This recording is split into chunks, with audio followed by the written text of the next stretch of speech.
দেশনেত্রী বেগম খালেদা জিয়ার কথাই বলি, তিনি সারা জীবন কিন্তু আলেমদের সম্মান করেছেন। সরকার প্রধানের যে যে ইচ্ছা সেটাকে কিভাবে তিনি এটাকে বাস্তবায়ন করবেন, কাদেরকে নিয়ে করবেন, তার মধ্যে সহনশীলতা কতটুকু, এগুলি কিন্তু আমরা সবগুলি পরিলক্ষিত করছি ইদানিং জনাব তারেক রহমানের উপর।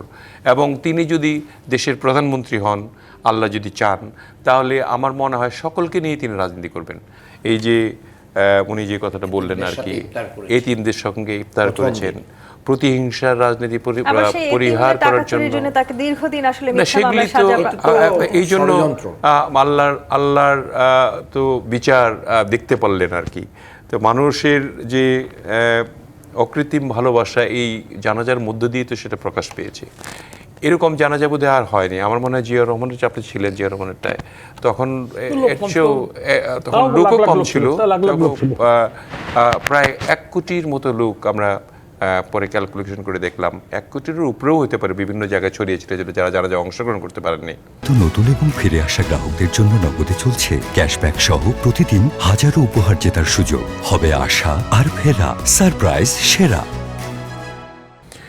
এই যে অকৃত্রিম ভালোবাসা, এটাকে ধরে রাখতে হলে তার তো আদর্শকে বাস্তবায়ন করতে হবে। সে বাস্তবায়ন করার জন্য আমি মনে করি যে আমাদের তার পুত্র জনাব তারেক রহমান এখনকার যে তার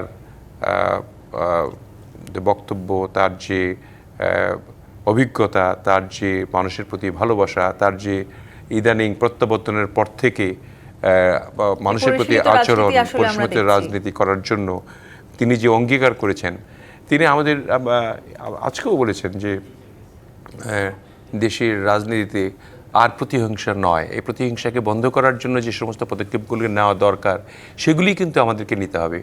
এমন নয় যে ঠিক আছে, হ্যাঁ রাজনীতিতে বিরোধিতা থাকবে, আপনার প্রতিযোগিতা থাকবে, কিন্তু এটা নিয়ে যে একদম বিগত সরকারের মতো যাচ্ছে তাই যার বিরুদ্ধে তা করা, অকথ্য ভাষায় গালিগালা করা, এই যে এই কালচার থেকে ফিরে আসার জন্য তিনি চেষ্টা করবেন। তরুণ রাজনীতিবিদরা মেনে চলবেন, এটা দেখেন সম্পূর্ণ নির্ভর করে সরকার প্রধানকে, সরকার প্রধানের যে ইচ্ছা সেটাকে কিভাবে তিনি এটাকে বাস্তবায়ন করবেন, কাদেরকে নিয়ে করবেন, তার মধ্যে সহনশীলতা কতটুকু, এগুলি কিন্তু আমরা সবগুলি পরিলক্ষিত করছি ইদানিং জনাব তারেক রহমানের উপর।